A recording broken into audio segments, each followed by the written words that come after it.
we are here with an impressive number of speakers and participants in the context of the Regional Sustainable Development Forum for the UNECE Region. My name is Birgitte Fejring. I'm going to be the moderator for this event. I'm from the Danish Institute for Human Rights, which is one of the co-sponsors of this event. Before we start, I just want to say a few words on housekeeping so that we can all get through this virtual event as well as possible. Of course, we would have liked to meet everybody in person, hopefully perhaps next year that would be possible. But let's also just celebrate that we are able to be here together as a community across geographical distances. So just a few words on housekeeping before we start. Please turn off camera and mute microphone when you are not speaking, so that the focus will be on our excellent speakers and resource persons who will be participating throughout. Also, to let you know that we will be recording the event, and we will share the link to the recording and make it available on the event website. This is so that we can have an even broader audience beyond those of us who are already present here. We will also make an attempt to make this event interactive by asking participants for input, comments, and questions to the speakers. And this interaction during the event will be facilitated via a link that will be shared in the chat function. So apart from that, we will not be using the chat function for input during the event. So you will be provided with links, and we hope all of you will engage very actively. And knowing the many, many important voices that you will hear today, I will not take more of your time, but I will invite Morten Jespersen, the permanent representative of Denmark to the United Nations in Geneva, to kindly welcome us to this event. Morten, you have the floor. Thank you so much, Birgitte. And I'm pleased to warmly welcome you all to this side event, which takes place on the occasion of the UNECE Regional Forum on Sustainable Development. As a member of the Human Rights Council, it's an important priority for Denmark to push for a more integrated approach to the promotion and protection of human rights and the implementation of the 2030 agenda. A more integrated approach is particularly important in light of COVID-19, and it is equally important in developing countries and developed countries. The pandemic has exposed and exacerbated vulnerabilities and inequalities in all countries. Too often, responses have left the most marginalized and vulnerable behind. This event is an excellent opportunity for an open discussion on how we can best deliver on both the human rights and the 2030 agenda in the UNECE region. We strive towards sustainable recovery. The universal human rights of each individual must be at the heart of our efforts. That can be achieved by building on the many concrete links between states, human rights obligations, and the SDGs. Finally, a warm thank you to the Danish Institute for Human Rights for their hard work on this event, and also to the many co-sponsors. I'm pleased that my good colleague, Rui, the ambassador of Portugal, he will give closing remarks later today. By these few words, I wish you all a fruitful discussion. I thank you. Thank you very much, Morten, also for the consistent support from Denmark to put issues of sustainable development and now sustainable recovery on the agenda of the Human Rights Council, obviously along with many other like-minded states such as Portugal, and we will hear from the ambassador in the closing remarks. So thank you so much for your support in supporting this very important agenda, which, as you said, concerns all of us, no matter the national circumstances that we live in. It's now my pleasure to give the floor to Birgit van Hout, who will provide us with opening remarks. Birgit is the regional representative of the UN Human Rights Office, the regional office for Europe. And Birgit, we have been in these discussions previously on human rights and sustainable development. But since we had this conversation at the previous regional sustainable development forum, we now have the COVID-19 pandemic that is affecting us all. So Birgit, how can we draw on human rights and human rights mechanisms in our COVID-19 emergency response and recovery measures, while also furthering the commitments in the 2030 agenda? We look very much forward to hearing from you. Good morning. Good morning, Birgitte. Good morning, Excellencies, dear participants. It could be useful, maybe first of all, to identify which human rights are at stake in the COVID-19 response. When we talk about recovery, we mainly talk about economic and social rights, the right to health, to work, to education, to social protection, and to an adequate standard of living. But since human rights are indivisible, we should not forget civil and political rights, which in some countries have come under great pressure in this crisis response. In the Sustainable Development Agenda, as you know, civil and political rights are enshrined in SDG 16. So how do human rights advance the 2030 agenda in the current context concretely? Well, first of all, the international human rights treaties create binding legal obligations for states that have ratified the treaties. Europe is the region that has collectively ratified the largest number of international human rights treaties. The international norms and standards are therefore a great starting point to achieve political agreement, because countries have already agreed to them. Second, states report periodically on progress in implementing the treaties. The findings of the UN Human Rights Monitoring Mechanisms therefore establish a baseline as to where countries stand in the realization of human rights. They identify the positive developments as well as the gaps. This information is publicly available and complements other data sources like the EU's social scoreboard or scorecard or surveys from the EU agencies for fundamental rights. Thirdly, placing human rights at the center of the COVID-19 response also strengthens coherence between international, regional, and national protection systems, and it enhances legal certainty for both states and domestic courts. But beyond these rather legal arguments, if I may say so, a human rights approach also sharpens the effectiveness of policy interventions. Therefore, using human rights as a compass is not only the right thing to do, it is also the smart thing to do. But what do we mean concretely by applying a human rights-based approach to the policy response to COVID-19? Well, a rights-based approach to the recovery requires a paradigm shift, where we see people not as passive recipients of services, but as right holders with agency. And the core principles of the human rights-based approach are participation, transparency, non-discrimination, and accountability. Local authorities have a crucial role to play because of their proximity to the people and their responsibility for providing social services. So far, cities and regional authorities have been insufficiently involved in the design of national recovery and resilience plans.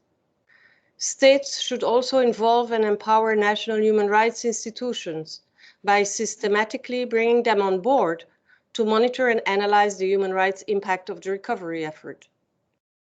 And since vast sums are involved, the principle of transparency requires that publicly accessible tools are available to track financial allocations and expenditure.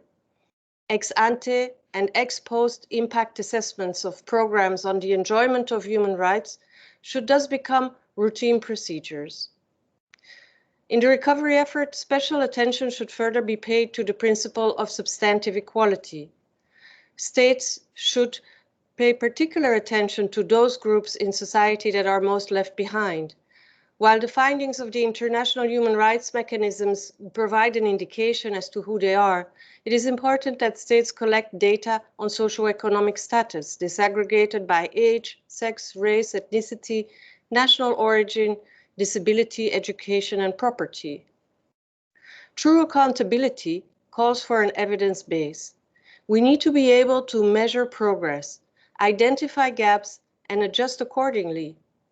The 2030 Agenda comes with its own set of indicators, and our office, the UN Human Rights Office, has developed human rights indicators that can be an important complement, including indicators to assess the socio-economic response to COVID-19.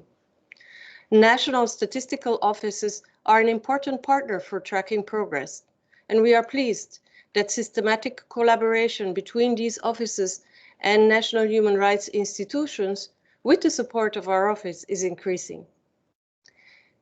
Finally, in his call to action for human rights, our UN Secretary General Antonio Guterres asks all of us to work together to forge a new social contract rooted in universal human rights.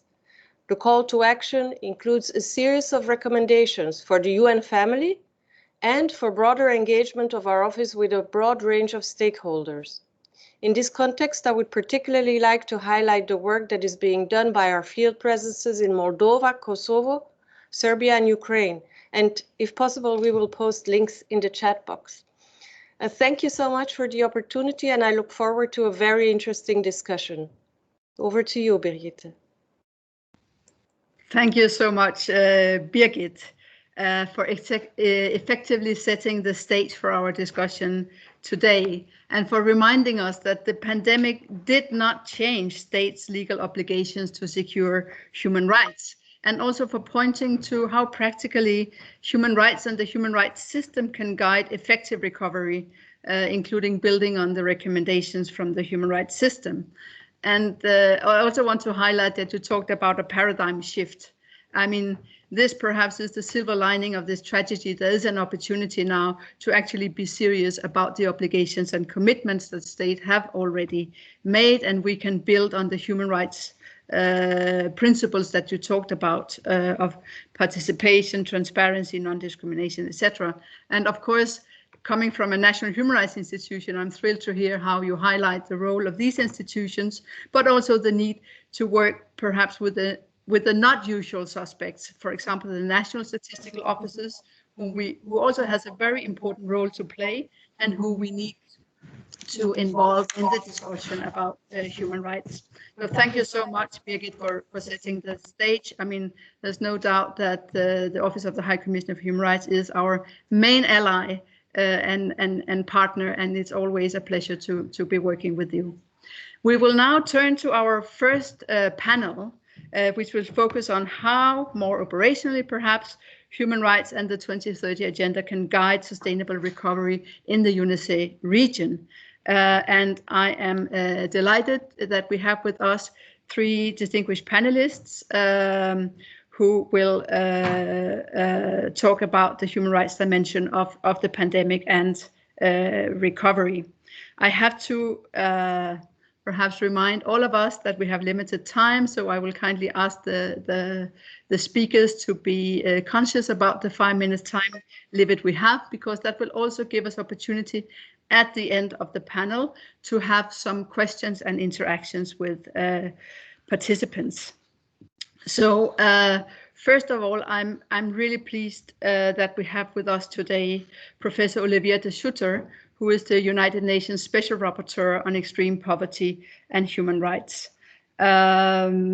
Olivier de Schutter came out with a report on the just transition in the economic recovery last year about how to eradicate poverty within planetary boundaries. And I'm sure that report has been a source of inspiration, not only for me, but for many of us when we work on this concept of sustainable recovery.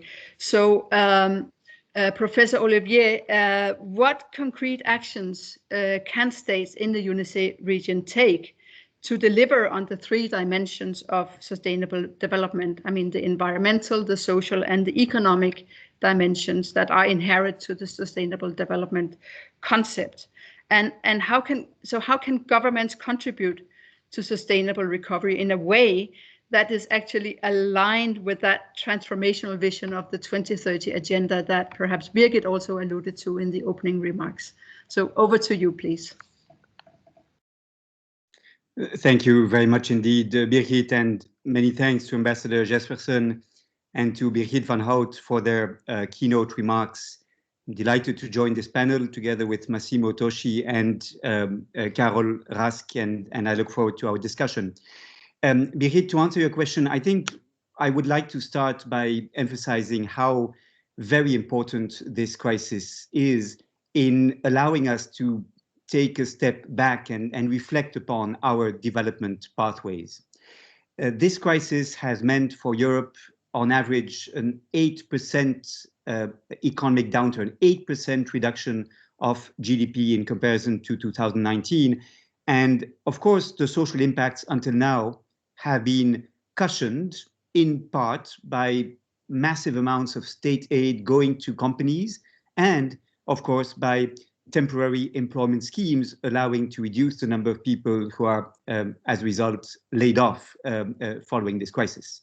However, it's important to realize that people in precarious or non-standard forms of employment, the majority of whom are women, have been already very severely impacted by the economic downturn, and also that the worst is still to come. We expect a second wave of layoffs taking place, as many companies who until now have been supported by state aid shall be suffering from the removal, the phasing out of these support schemes at the end of this year.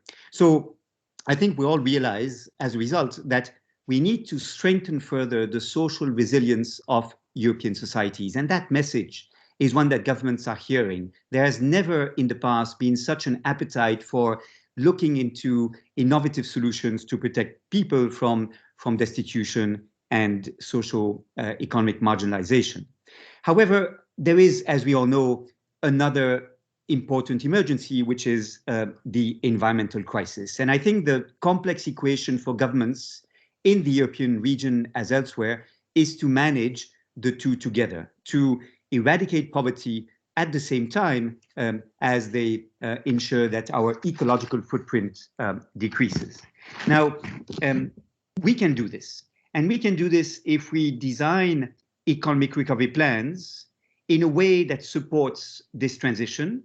And that is indeed the silver lining you were referring to, Birgit, in your remarks. Today, around $15 trillion have been injected by governments in all world regions together to support the economy.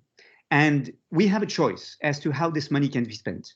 Either we stimulate growth as usual, and we therefore accept that we increase further our ecological footprint, and that we develop an economy that creates exclusion, so that we need social policies to compensate for that exclusion in a sort of tax and transfer approach to combating poverty and reducing inequalities, as we did in the 20th century.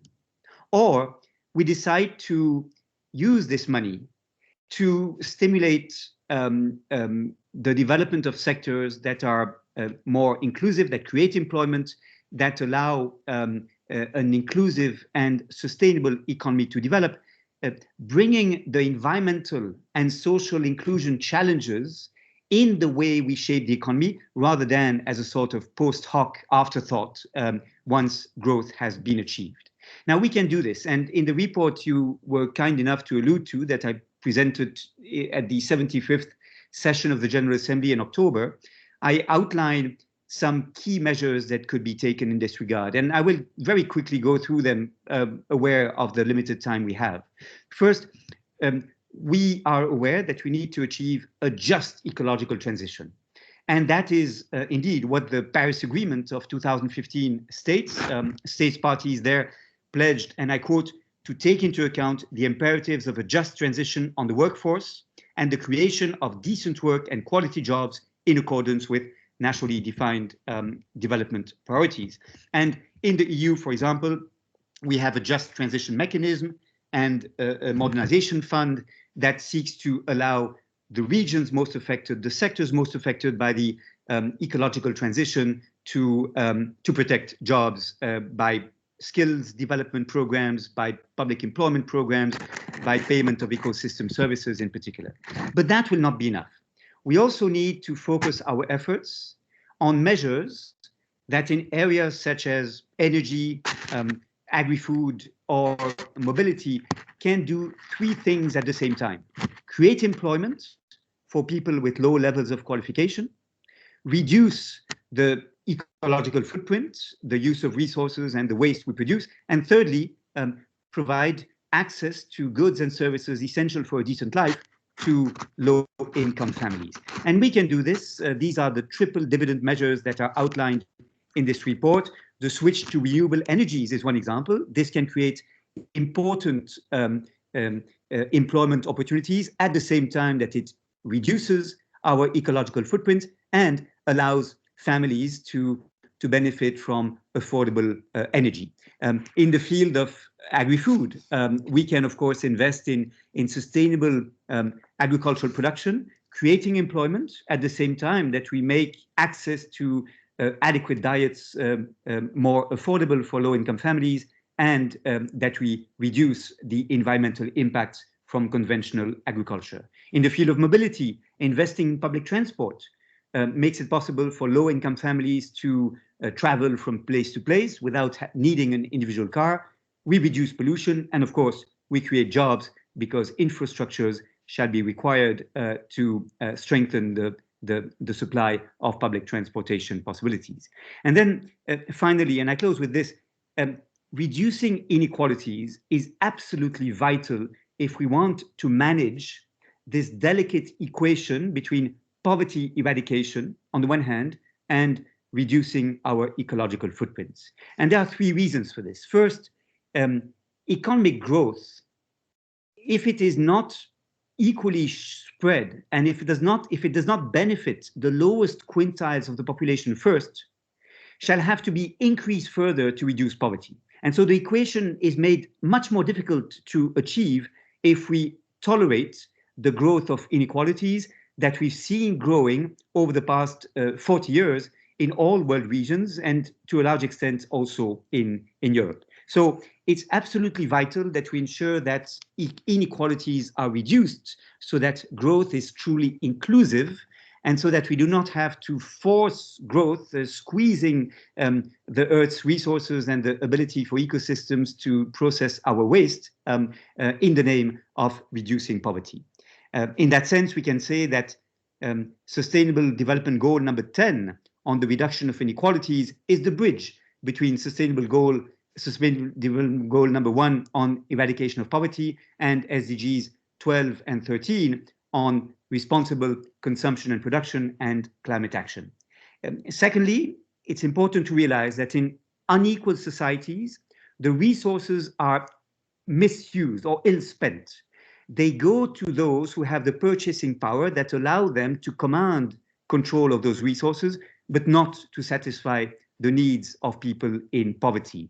And unfortunately, when resources are shared based on market mechanisms, this responds to demand expressed by the purchasing power of the richest groups in the population. They do not respond to the needs of the poorest segments. And so I think unequal societies make a very ineffective use of the resources at our disposal and therefore increase their ecological footprint.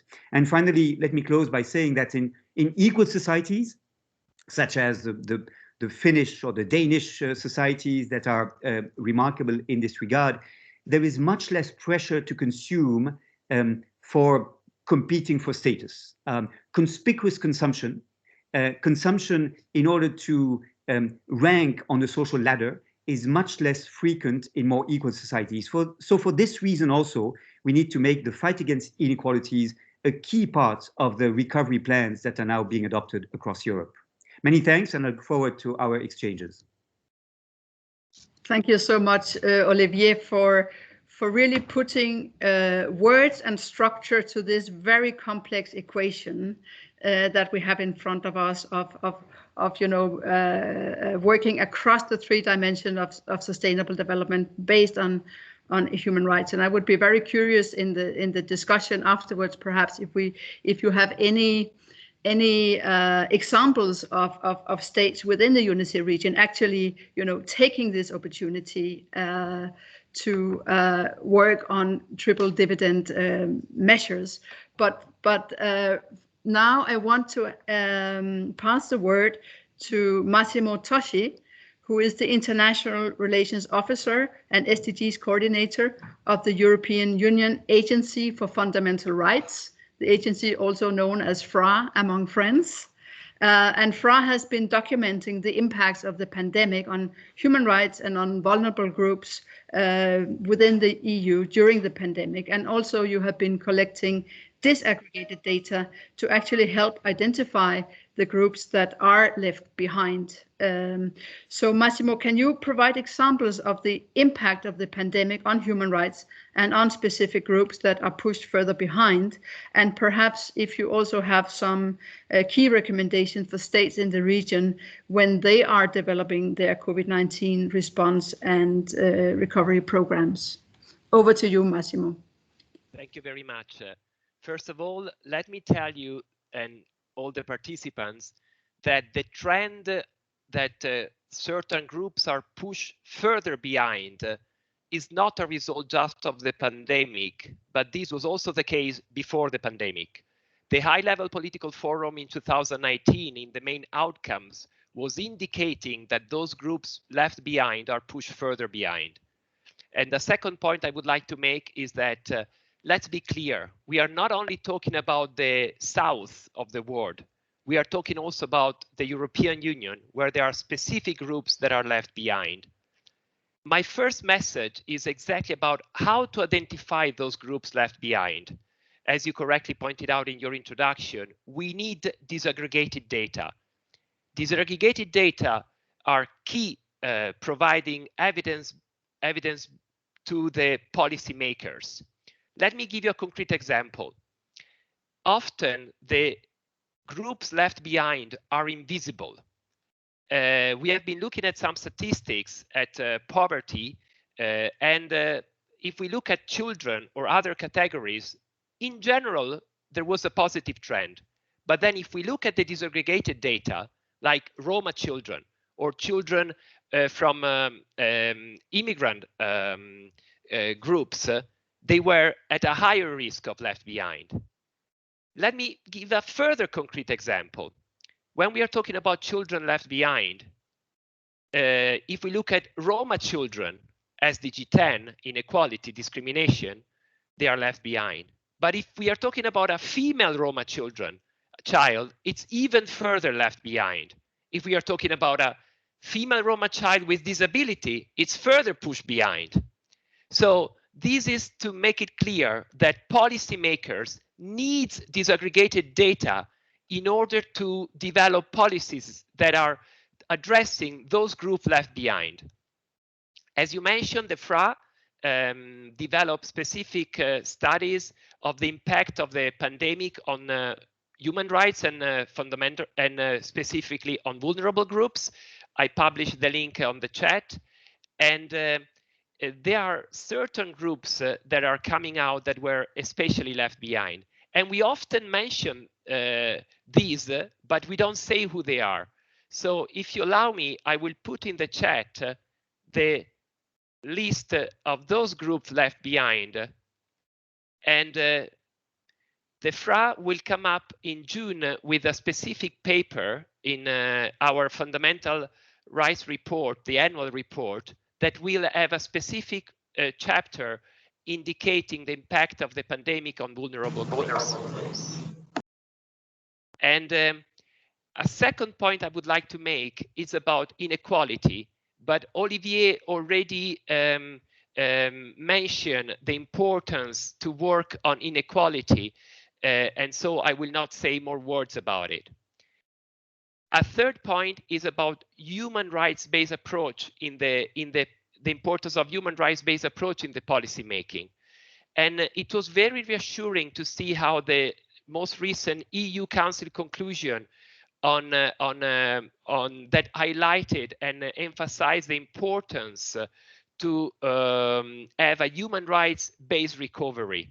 So we welcome these. And as on this podium, we have 2 EU member states, the Portuguese presidency and Denmark, we are looking forward to your support in the EU Council working parties on SDGs and in FREMP. Traditionally, every year, the FRA present our report in the setting of the EU Council, and hopefully we will also do it this year, and we will present the findings and the recommendation coming from the report that we will present in June. And hopefully these will lead to new EU Council conclusions from the EU Working Party or from FREM that hopefully will lead to a stronger call to member states to produce disaggregated data. There is someone with the microphone on, if it could please switch it off because it's very disturbing.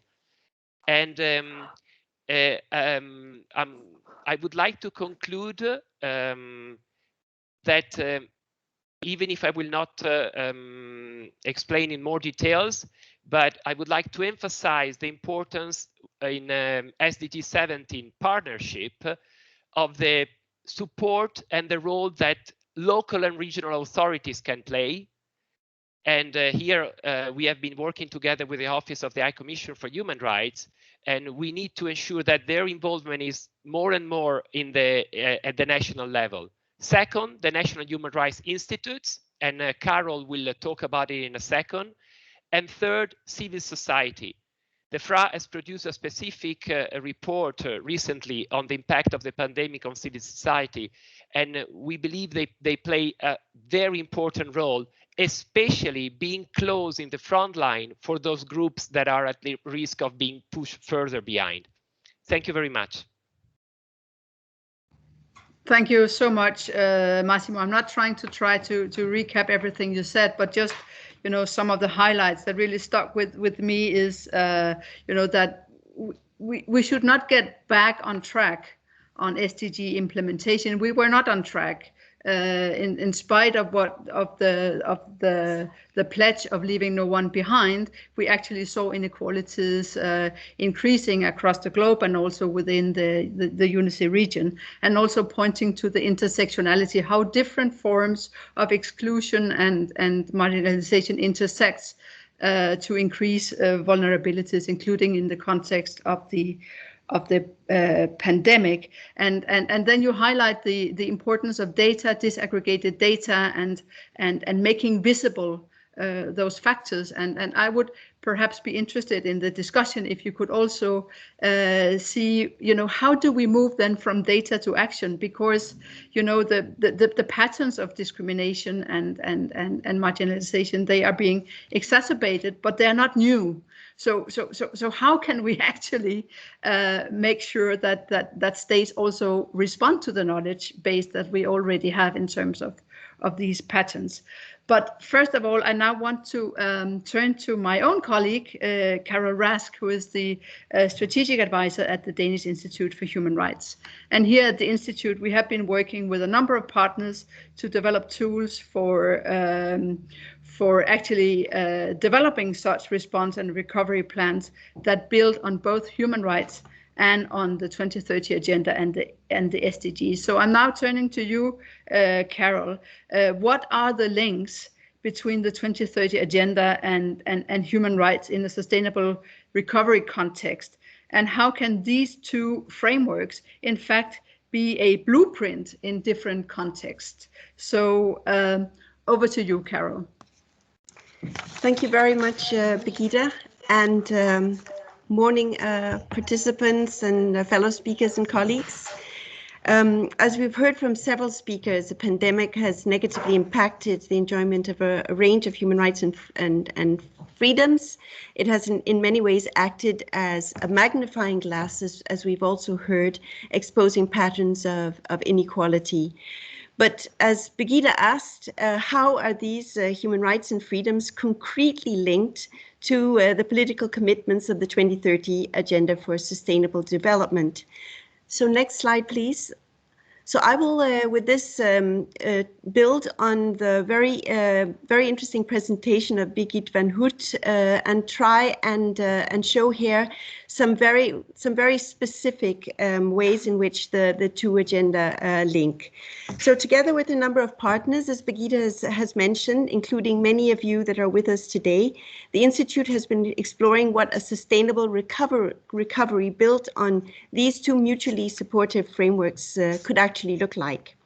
While the full range of human rights and SDGs are interlinked and indispensable for sustainable recovery, we're not renegotiating the agenda here, certain SDG targets appear of utmost relevance in the immediate context of response and recovery from the COVID-19 pandemic. So these are the issues that we have seen emerging and at the heart of many human rights statements and reports throughout the pandemic.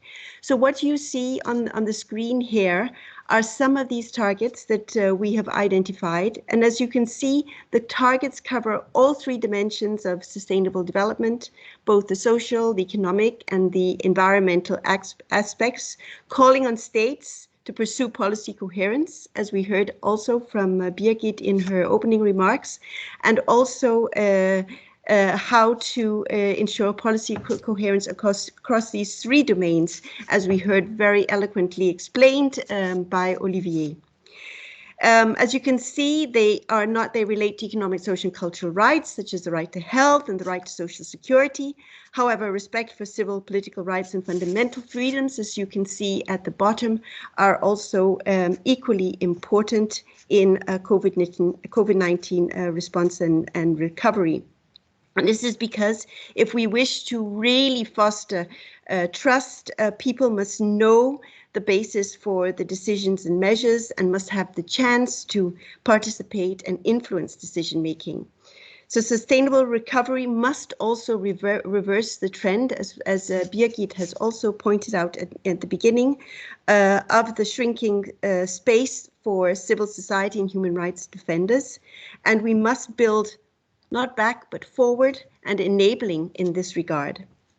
So while the mix of these SDG targets that you see here can guide sustainable recovery, of course, they must be decided in a specific country and developed with the participation of stakeholders and vulnerable groups in context and tailored to the impact of the pandemic in a given country.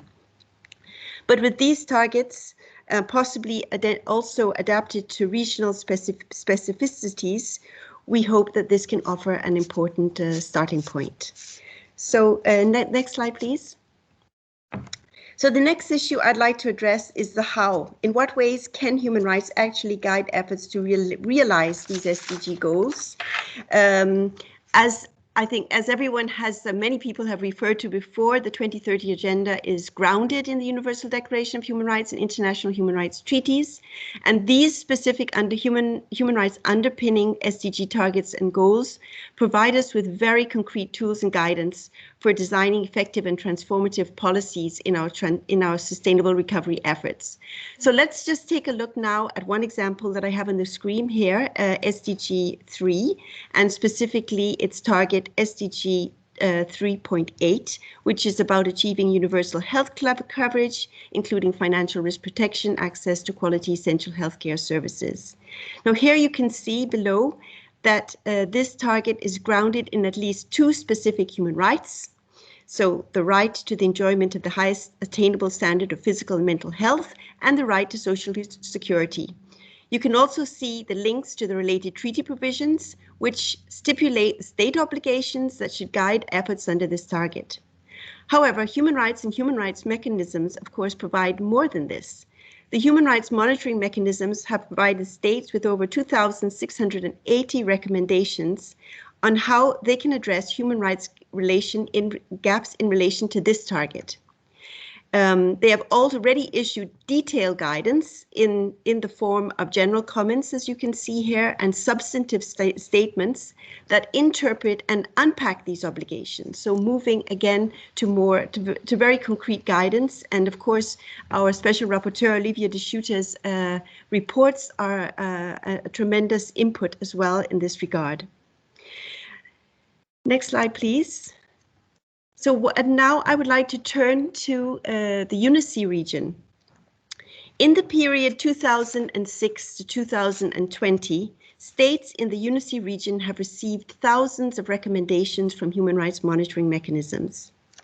The SDG targets with the most recommendations to states in the UNECE region, as you can see here, are SDG 16 on peace, justice and strong institutions, SDG 10 on equal opportunity and reducing inequalities, and SDG 5 on gender equality. However, there are also specific recommendations, as you can see here, on the right to education, SDG 4, and other SDGs. However, I'd like to draw your attention to the next table, the 15 SDG targets with most recommendations. As you can see, the target in the UNECE region with the most recommendations over the last years has been SDG target 10.3, which is related to ensuring equal opportunity and reducing inequalities of outcome, including eliminating discrimination. This may suggest then that even before the onset of COVID-19, the region was behind in both its human rights obligations in this regard and its political commitment to leave no one behind under the 2030 agenda, a point Massimo has already highlighted. Could this have thus led to certain groups being disproportionately affected? Building back better in the region then clearly means building back more equal, as also highlighted by Olivier. Concretely, states need to undertake human rights and equality impact assessments of their policies and measures to better understand these impacts and collect, as many speakers have said before me, but important to underline and highlight, collect disaggregated data based on prohibited grounds of discrimination. Such data will allow us to understand and monitor progress and develop evidence-based responses. As the UN Secretary General has stated, there is a well-documented correlation between a society's enjoyment and commitment to human rights, including non-discrimination and its resilience to crisis. So with human rights, we can, and the 2030 Agenda, we can build more resilient communities in the UNECE region in order to withstand further crises. Thanks. Thank you so much, Carol, for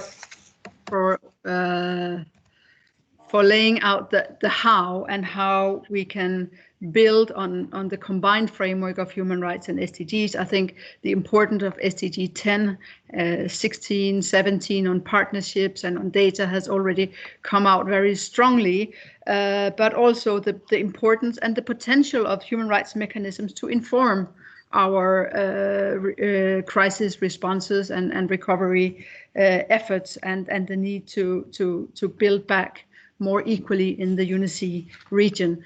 I know that there's a lot of burning questions and a wealth of experience in this virtual room today, and we want to hear from you in spite of the limitations imposed by this virtual format.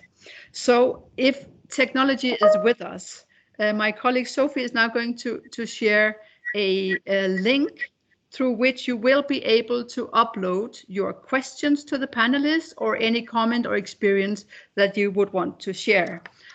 So please take a minute to put in there the most burning issues, and we will then later on share the full picture and the full number of comments received with all participants. So please enter the link And while you start inputting questions or experiences, comments, perhaps I would want to turn to you, Olivier, because I was, I'm grappling with the, we see the silver lining of opportunities in the midst of this tragic pandemic, and also acknowledging that many countries are still in emergency response mode, because this is by no means over yet. But do you actually see any examples of states within the UNECE region actually actively pursuing this triple dividend measures that you alluded to? Thank you, Birgit. I think it's still too early to say whether states shall not build back, but build forward, as was beautifully said, I think, by Carol a minute ago. One good example is the EU. The EU has, as we know, deployed a series of instruments in response to the crisis under the Next Generation EU umbrella, the most important of which is the Recovery and Resilience Facility, for a total amount for this facility of 672.5 billion euros, which is, of course, a massive amount that countries may seek to benefit from by submitting their national recovery and resilience plans by the end of the month of April. Now, what is striking to me, and I did the mission to the EU to discuss this with high-level officials within the European institutions, is that whereas we have 37% of the sums that countries receive that should go to the ecological transition, and 20% that should go to the digitalization of the economy, we have no similar benchmark for their social investments. In other terms, investments that can contribute to social cohesion. And social cohesion is seen as something that should be transversal to all the projects that they present for support under the Recovery and Resilience Facility. What is, however, striking is that the task force for the facility established in the European Commission has no methodology to study the impacts on low-income households or on inequalities measured according to usual measures across society. They have no really robust methodological framework to assess whether the national recovery and resilience plans will reduce poverty and inequalities. And I think that is a major issue. Now, we have, of course, one requirement in this facility, which is that the member states submitting national plans should comply with the country-specific recommendations addressed to them under the European semester. However, when we look at these country-specific recommendations, they are not always moving in the right direction. Quite a few, and certainly until 2019, were really focused on improved cost effectiveness, for example, in the healthcare sector, and on measures to make the labor markets more flexible rather than protecting social rights and strengthening public services. It is, of course, important that the European semester become more social with the references to the European Pillar of Social Rights. It is certainly important that the national recovery and resilience plans incorporate the requirements of the European Pillar of Social Rights, but for the moment, those connections remain relatively faint, and I'm a bit concerned that these national plans will not systematically take the requirements of social rights into account.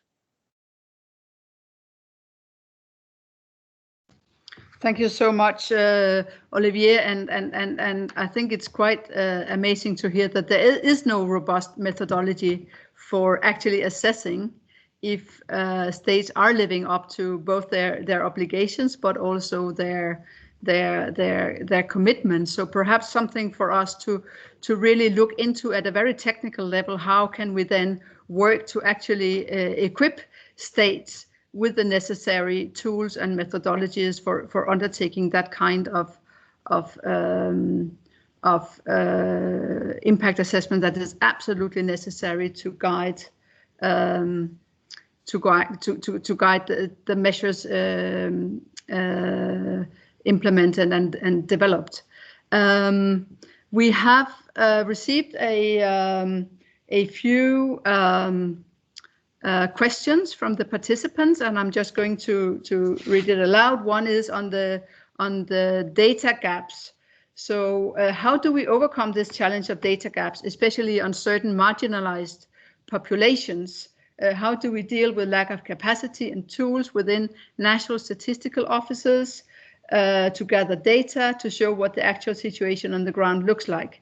And another question is, what is the top priority for sustainable recovery? One concrete action that could have profound effects and build resilience towards future crises, while also serve to alleviate the harms caused by the crisis. So one question on the data challenge and strategies, and the one top priority measure to help us build back better and more just and equal. And I think the questions could go to all of the three panelists, but please be a bit brief in your responses. Can I call on you, Massimo, perhaps to go first on your response to this? Thank you. I will respond on the question concerning data, and I think a key possible avenue would be to involve relevant actors that can provide data into the national monitoring process and in the national consultation within the SDG coordination at the national level. As I said before, the involvement of national human rights institutes, the involvement of national equality bodies, the involvement of local and regional authorities, cities, so those actors that can provide information to the policymakers. As said by basically every speaker, the role of national statistical offices and also the role of Eurostat at the European level. There are data concerning disaggregated data, bringing those vulnerable groups out of invisibility. What is important is that the policymakers use this data for tailor-made policies addressing the key groups left behind. And I think so partnership involving the actors that can provide data to really use the data in the policy making, and three, the FRA has specific expertise in reaching those groups left behind. And we have specific evidence produced for Roma and travelers, for immigrants and other groups. Thank you very much, Massimo. What we need is really an ecosystem of data born by a strong partnership so that we can actually build in the advocacy needed to go from the data to the actual policies and actions that we need. Carol, can I call on you briefly? If you have any remarks on any of the two questions, please. Yes.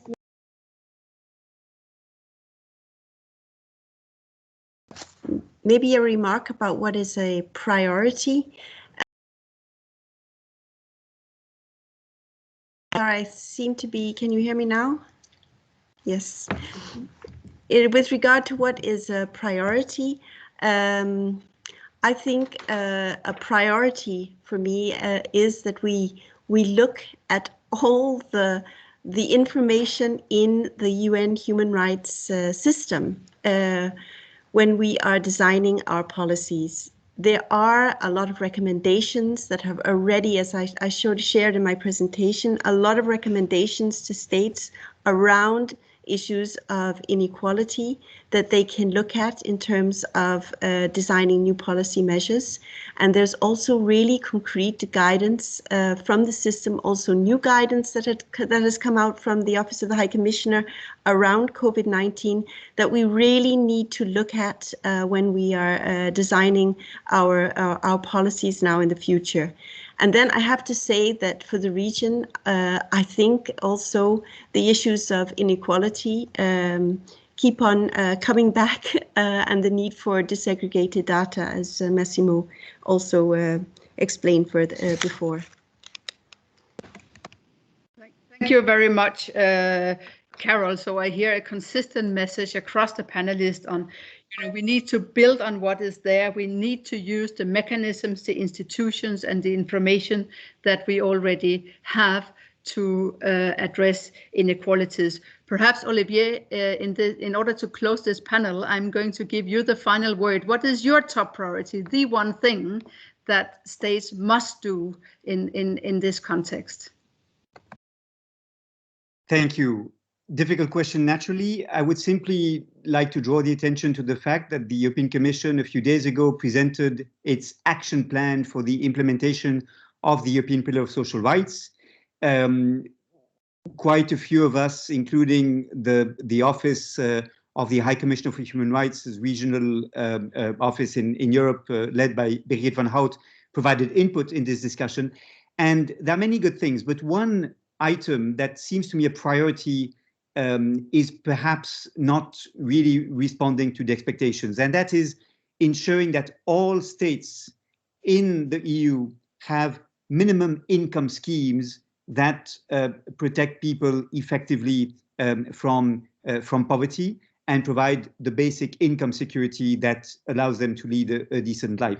What the Commission proposes is that the Council of the EU adopt a recommendation on this topic, but frankly, it would have been much better to have a proposal for a legislative instrument, a framework directive, in order to harmonize the protection of minimum income schemes, minimum income across the EU, and that would have been my priority number one. Thank you very much, Olivier. Now we know what to rally around across the coalition we are trying to build for sustainable recovery. I think we should give a round of applause, and I can be the one to give it so that you can hear it, for our excellent panelists. We will now turn to the, and I can see some participants also contributed with a virtual round of applause. There's a little button at the top that you can activate there to say thank you so much to our panelists. We will now move to the next one, which actually follows up on a lot of the things that have been discussed in this first panel, because it is about how we ensure that no one is left behind in the COVID-19 recovery plans in the UNECE region. And so over the next 20 minutes, we will hear from people who have a direct experience and directly work on these issues. But before I hand over to our three prominent panelists, we will try to do a quick poll on who are the groups in the UNECE region that are being left behind. So my colleague Sophie is now sharing a link, and I hope it will work, so that we should all be able to follow that link and give our opinion about who are the groups at risk of being left behind in our particular context. There will, of course, be country specificities, but perhaps also some patterns that we can identify across the region. So here you should be able to select the groups that are at risk in your specific region, and we can see that the numbers are going up, and children, persons with disabilities, women and girls, youth, older persons who of course have particular vulnerabilities in the context of the direct impact of COVID-19. To a lesser extent, human rights defenders, which I take as a positive sign. So right now, the groups where we see more responses is on children and persons with disabilities, women and girls, youth, and that could be both also the mental aspects, homeschooling and exacerbating inequalities in that regard. Okay, I think we got a taste of what are the groups that we are talking about in the UNECE region. So it's now my pleasure to turn to our panelists. And again, I will have to remind you that we have limited time and many who want to contribute. So please keep with the allotted 5 minutes. But first, I want to give the floor to Dragan Gracanin, who is the Executive Director of the Association of Roma Coordinators from Serbia. And we heard before that a recent report from the EU Fundamental Rights Agency has suggested that even prior to the pandemic, strategies to further Roma's integration in EU societies were far from sufficient.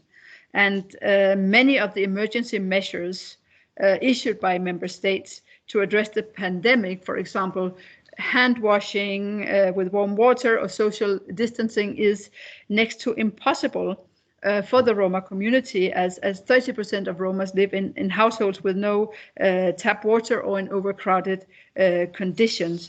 So what specific measures do you think states should take in their recovery process to ensure that inequalities and discrimination faced by Roma are effectively addressed?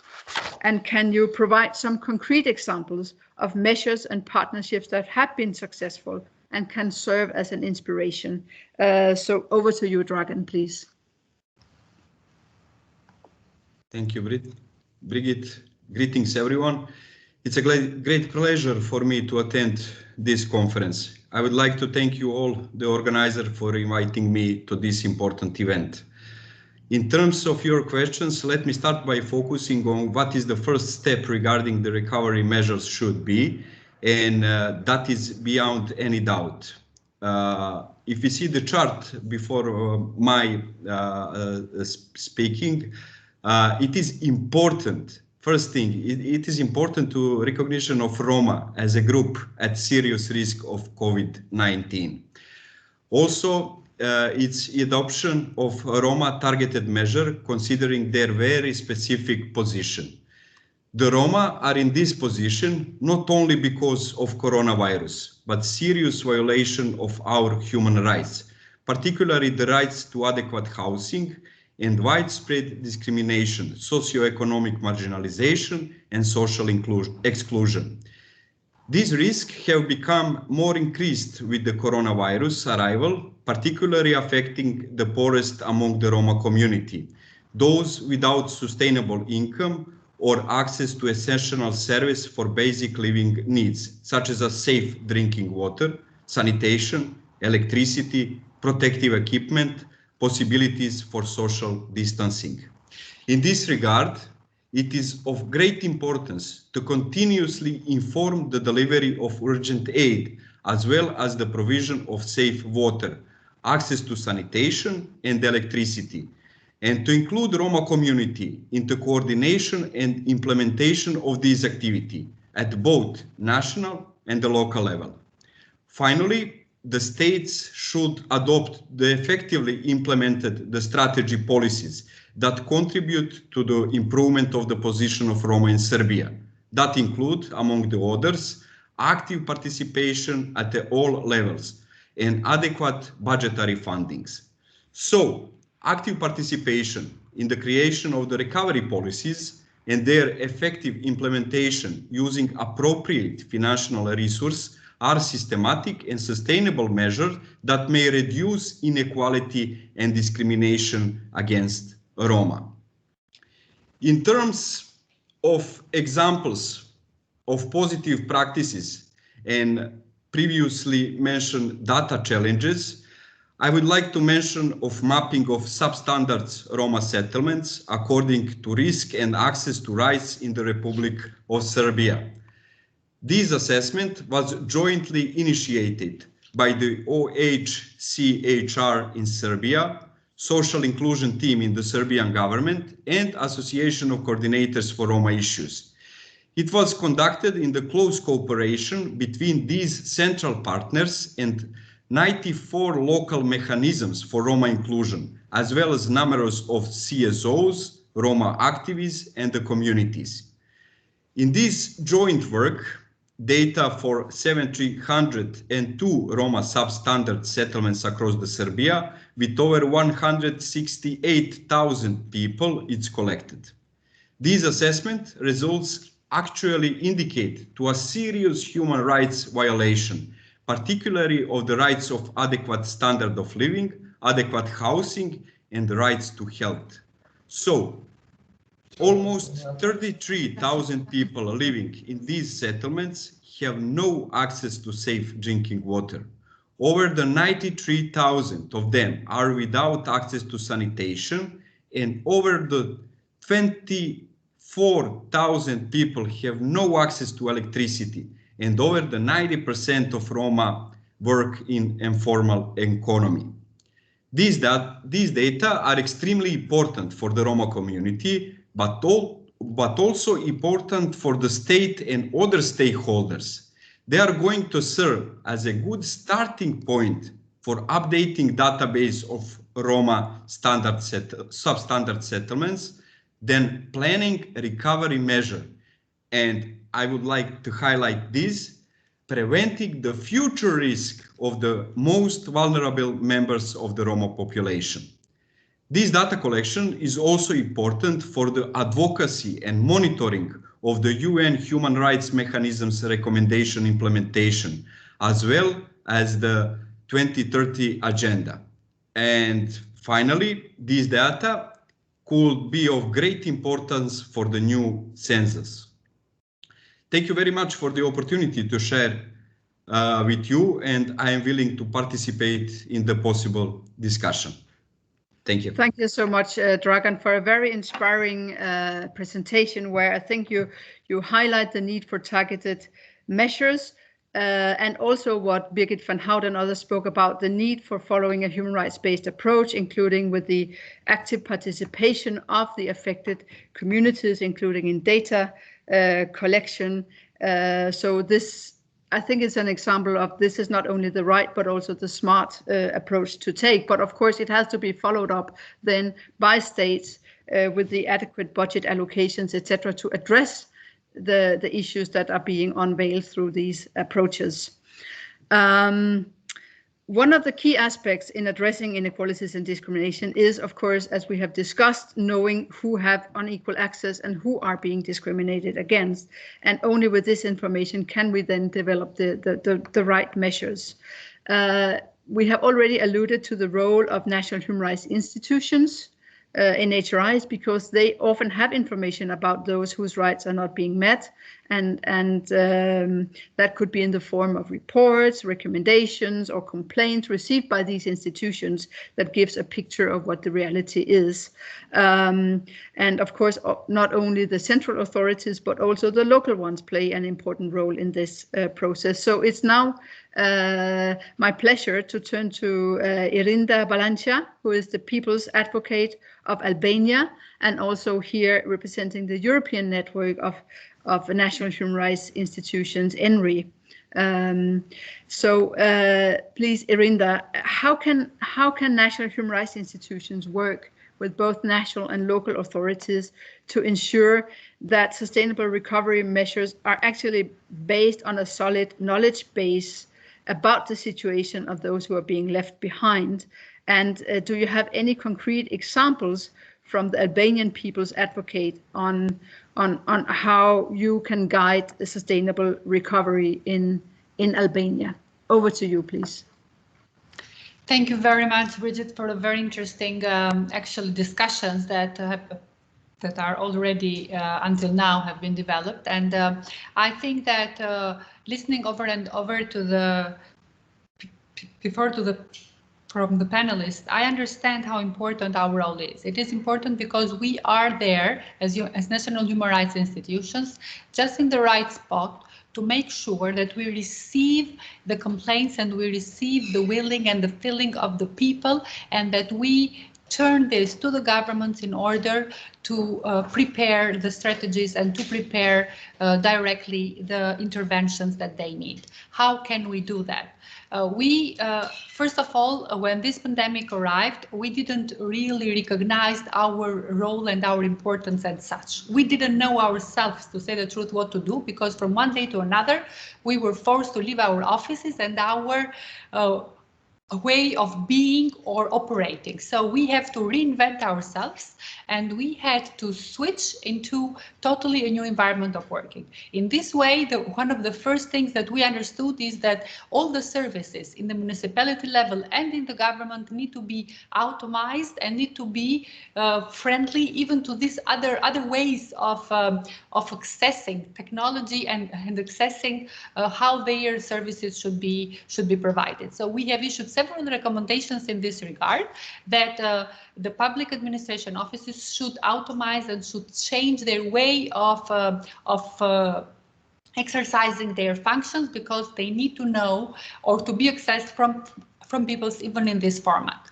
On the other hand, we have tried to make them understand what are the basic human rights that need to be addressed. And by this, we have done a lot of work in working and in translating, understanding which are the statements of all the most important international human rights institutions, translating them, being vocal there for them to guide, let's say, our state authorities locally and nationally, to make them understand what the situation was and what we needed to tackle. One of the examples, for example, was that during the pandemic, Albania derogated from some of the provisions of the European Convention of Human Rights. And that, with not too much transparency from the government side, it came as a shock to the people, because people thought at that particular moment that they could not be protected. Those rights, like some of the rights that we derogated, could not be protected at all. And they really felt very bad. We had to intervene in that regard and make explanatory notes to several people saying that this is not the case. Still, the government will be responsible in case they will disproportionately violate the human rights of the people.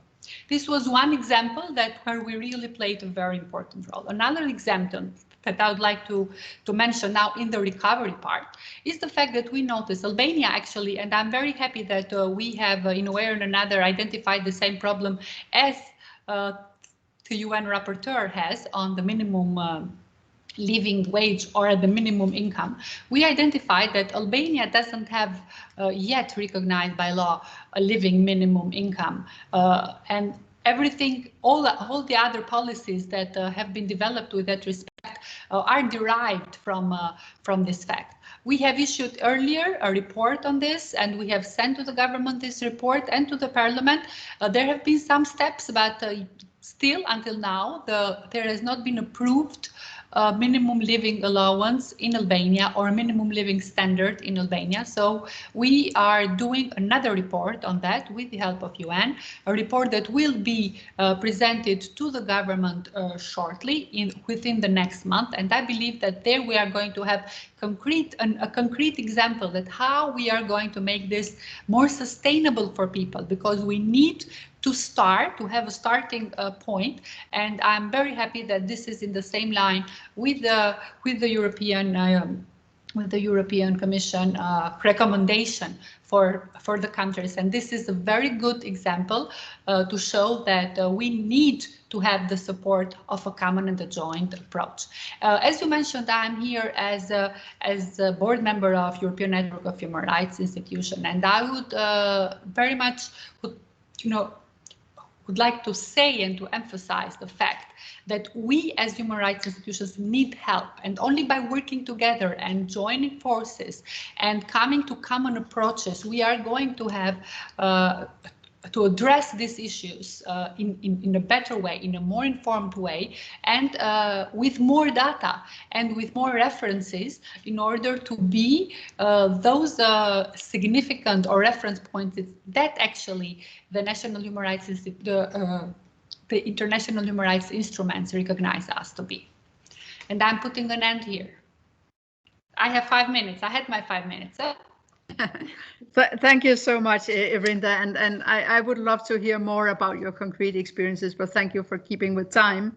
And I noticed you said that you had to reinvent yourself in the context of the pandemic, but I think across the European region, we have seen how NHRIs have really stepped up to the challenge and also supported each other and played a very active role. So this is so good to see, and perhaps we now have confirmation from Albania that the minimum income living wage would be an item perhaps to work on across. I'm now turning to the third of our panelists, Olesia Kompanilets, who is the program manager on gender-based violence of the United Nations Population Fund, the country office in Ukraine. And research has showed that significant increase in gender-based violence during the pandemic, and some of the emergency responses have been taken in some countries to address these specific vulnerabilities faced by women and girls, but there could also be a risk that countries phase out these measures in the recovery and then fail to address the underlying systemic discrimination that has led to the vulnerabilities in the first place. So my question to you, Olesia, would be, how can gender-based violence be addressed in response and recovery measures, and how does this relate to national initiatives on SDG 5 on gender equality and SDG 10 on inequalities? And if you have any concrete examples in that regard, we would be very happy to hear that. Over to you. Thank you. It's a pleasure to be covering this topic and present at this very important event. Overall, in Ukraine, annually 1.1 million women suffer from domestic and gender-based violence. This is the data available before the start of pandemic. During the COVID-19 pandemic, women and girls had a higher risk of domestic violence due to heightened tensions in the household. And the risk is particularly high for most vulnerable of women, adolescent girls, older women, women with disabilities, and HIV-positive women who are strongly dependent on external support and care. Pressured by gender disparities and power relations with the perpetrator, every fifth woman in Ukraine believes that violence against women is often provoked by the victim. And assuming responsibility for such act, 26% of women believe that domestic violence is a private matter and should be handled within the family. Such social norms inhibit women and girls from seeking protection in their communities and enjoying human rights. In the first months since COVID-19 lockdown a year ago, the National Hotline on Domestic Violence response registered almost a 25% growth in the number of calls compared to the pre-lockdown months. Second months saw even further 41% increase or 72% rise compared to the pre-lockdown months. Almost 82% of calls were coming from women and girls. And the hotline also registered that women assumed role of primary caretakers in over 96% of cases, and also became sole educators for their children and caretakers for older sick relatives. Women were also informal workers with no limited access to social protection and employment benefits. Women faced 23% gender gap in wages and 32% in pensions. The lack of social and economic autonomy further increases their vulnerability to violence and decreases agency to respond and break out the vicious circle of violence. Since 2015, UNFPA Ukraine has been implementing a very comprehensive program on GB response and prevention. And this program adjusted to the COVID-19 reality. First of all, the program piloted an enhanced campaign on informing about rights of GB survivors and opportunities to receive help during lockdown. This campaign reached over 60 million Ukrainians, or 38% of the entire population. Second, the network of services that you see on the slide on your screens, services supported by UNFPA, has activated Silent Solutions. Silent Solutions is a provision of psychosocial support to GB survivors via texting, in messengers or Skype, and such solutions were conducted were done by the national hotline, mobile teams of psychosocial support, and daycare centers for GBV survivors. Please show next slide.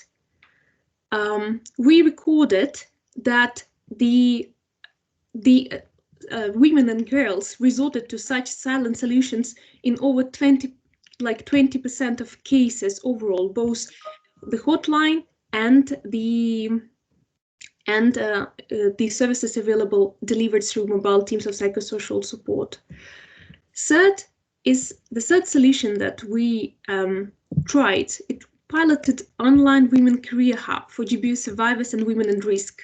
The career hub provides free employability support, career counseling, and professional capacity development.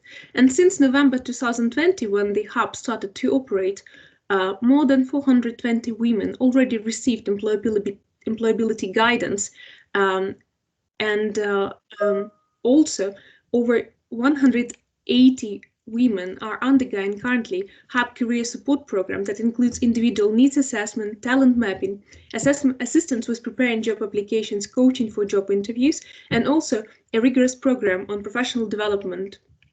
Informed by the results of UNFPA needs assessment of professional needs and restoring economic capacity of women survivors of GBV, the Career Hub also conducts a wide range of different training programs, from sewing to accounting, to customer relationship management, to social media marketing. The interactive courses help women gain professional skills to find employment or start income-generating initiatives in most resilient and demanding sectors during COVID-19.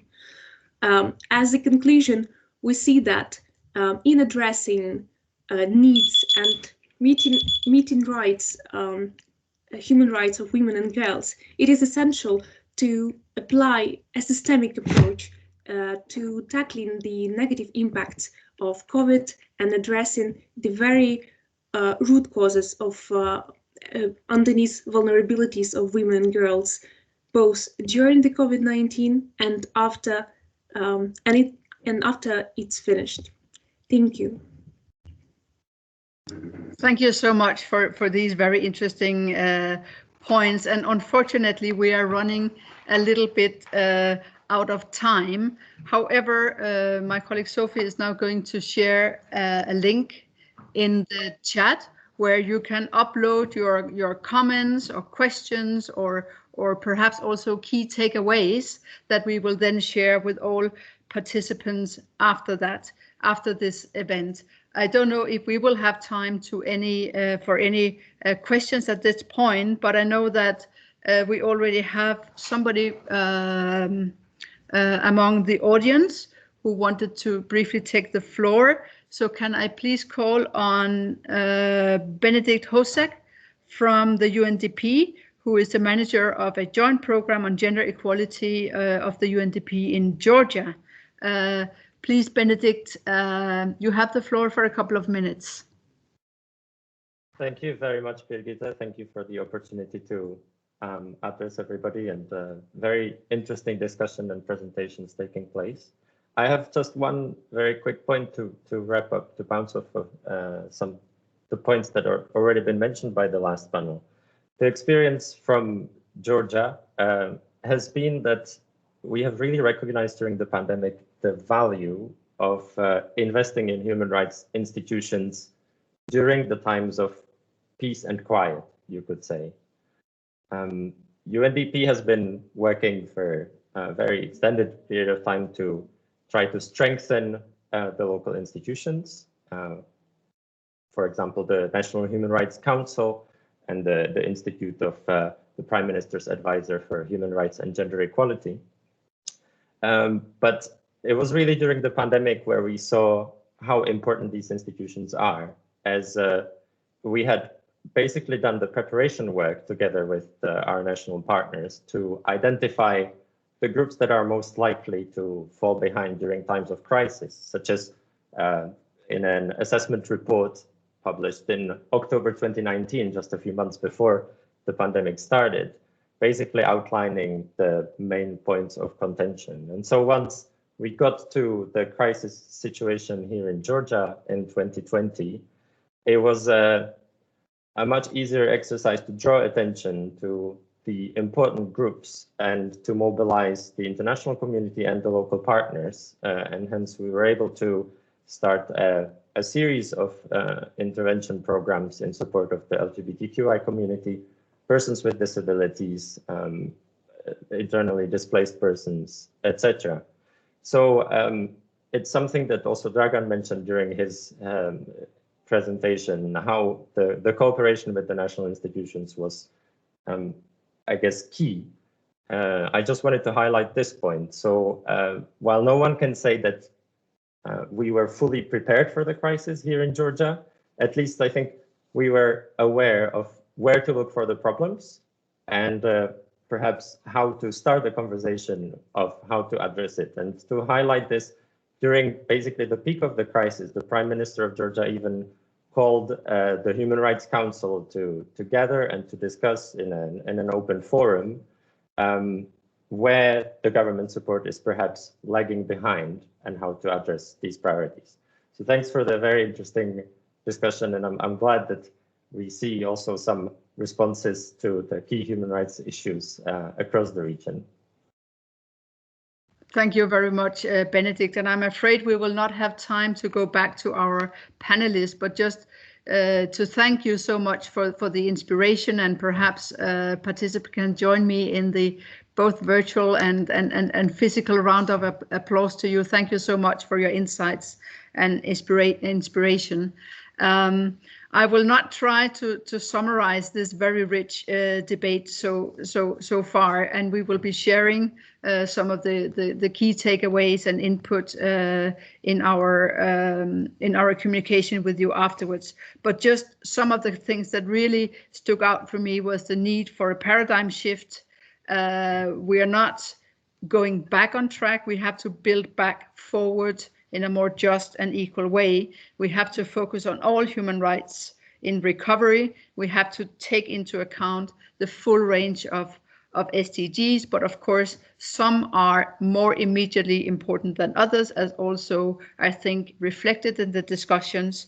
SDGs 5 on gender equality, 8 on decent work, minimum wages, 10 on inequalities, SDG 16 on the civil and political rights, and not the least SDG 17 on partnerships, on data, on funding, and the other means of implementation that are needed.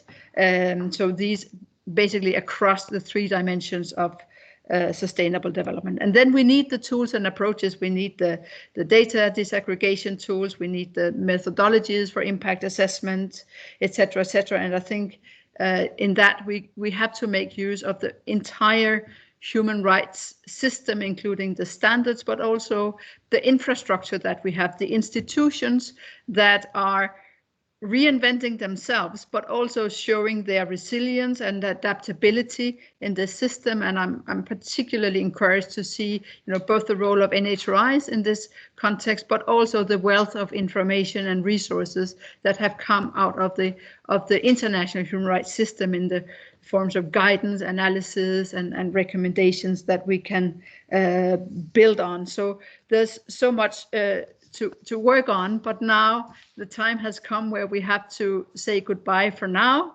But we are very honored to have with us Ambassador Rui Maceira from the Permanent Mission of Portugal to the United Nations office in Geneva. And Ambassador Maceira will provide us with some final remarks. So we are very honored to have you with us. Ambassador, over to you. Thank you very much, Birgit.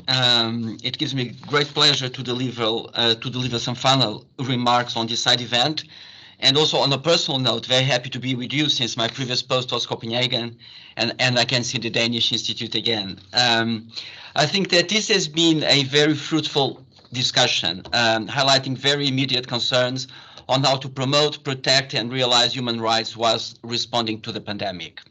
Struggling to save lives, governments had to adopt necessary and extraordinary measures to slow down the transmission of the virus. However, lockdowns restricted freedom of movement, access to food, to education, to work, and basic services. They affected people's security, well-being, and livelihoods. These restrictions, even if indispensable, reduced people's enjoyment of the full range of human rights. They affected disproportionately women and girls and the more vulnerable, older persons, refugees, migrants, and minorities, the poor, persons with disabilities, and persons in detention. At the same time, human rights violations continue unabated in a number of countries. In some cases, the pandemic was even used to further curtail human rights. The pandemic has focused attention on the need for more efforts to achieve SDG 3, including the targets of universal health coverage and strengthening the capacity of early warning, health risk reduction and management, and the promotion of mental health and well-being. Today's discussion identified the toolbox of actions. These include best practices, such as suspension of housing evictions for unpaid rent, preserving jobs and wages through targeted economic measures, inclusive and non-discriminatory response strategies or measures to protect vulnerable groups. In Portugal, for instance, we granted temporary residency rights to all migrants and asylum seekers, therefore ensuring their full access to social and health benefits. In all these, implementation is key, including in our own region. Our work starts within. In this decade of action and delivery for the SDGs, Portugal's motto as current presidency of the European Union is time to deliver for a fair, green, and digital recovery. Our ambition is to accelerate the SDGs implementation, covering the EU's internal and external policies. Today's discussion also made clear the importance of global solidarity and international cooperation in times of strong pushback by some against multilateral approaches, including against international human rights instruments and mechanisms. As we move forward, we have the collective responsibility to ensure that human rights and human dignity remain at the center of our response. This is the moment for building forward, learning from COVID lessons, to aim at more peaceful, inclusive, and resilient societies. Thank you very much for having me. Thank you so much, Ambassador, and you're always welcome back in Copenhagen whenever travel is possible again. Thank you. So with this, we are concluding our event. I just want to thank you, to say a warm thank you to the co-sponsors of this event, the Permanent Mission of Denmark and Portugal to the United Nations in Geneva, the Office of the United Nations High Commissioner for Human Rights, the European Union Agency for Fundamental Rights, the European Network of National Human Rights Institutions, United Nations Development Programme, and the United Nations Population Fund. And perhaps first and foremost, thank you to all of you who participated and actively contributed to this discussion, which we see as a beginning and definitely not the conclusion to a very important discussion that will shape our world in the years to come. Thank you so much, everybody.